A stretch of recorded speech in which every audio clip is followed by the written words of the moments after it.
السلام علیکم ورحمۃ اللہ وبرکاتہ۔ طوطے کی بات۔ ایک کسان کے گھر میں ایک چڑیا پالی ہوئی تھی۔ وہ انسانوں کی بولی جانتی تھی اور جو کچھ دیکھتی تھی وہ بیان کر دیتی تھی۔ کسان اس کو بہت پسند کرتا تھا اور وہ بھی کسان کے گھر میں بہت خوش تھی۔ ایک بار کسان کا ایک دوست اللہ بخش دوسرے گاؤں سے اس کے یہاں آیا۔ اصل میں اللہ بخش نے اپنے دشمنوں سے ڈر کر کسان کے یہاں پناہ لی تھی۔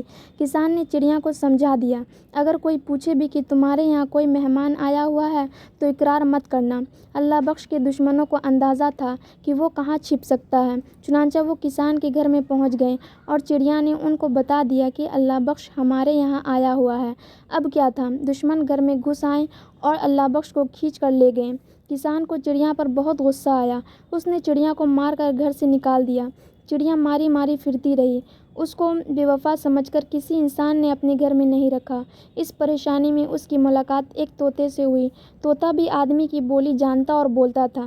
چڑیا نے کہا کہ انسان بے وفا ہوتا ہے اور اپنی بپتا سنائی، اور طوطے کو مشورہ دیا کہ وہ کسی انسان کے گھر میں نہ رہے۔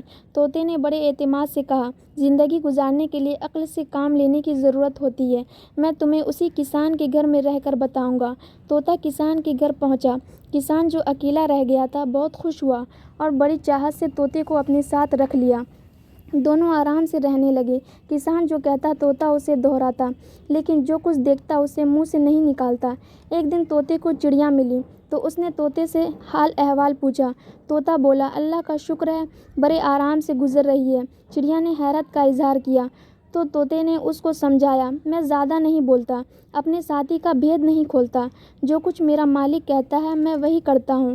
چڑیا نے کہا، ابھی کتنے دن گزرے ہیں، ابھی تو تمہاری او بھگت ہو رہی ہے، دیکھنا ایک دن کسان تمہیں نکال باہر کرے گا۔ طوطے نے چڑیا کو سمجھایا، میں اس کو تکلیف نہیں پہنچاؤں گا تو مجھے عمر بھر نہیں نکالے گا، میں اس کے خلاف نہیں بولتا، ہمدردی کرو گے تو ہمدردی ملے گی۔ اب چڑیا کی سمجھ میں طوطے کی بات آ گئی اور اس کو اپنی غلطی کا احساس ہو گیا۔ واقعی طوطا اور کسان زندگی بھر ساتھ رہے۔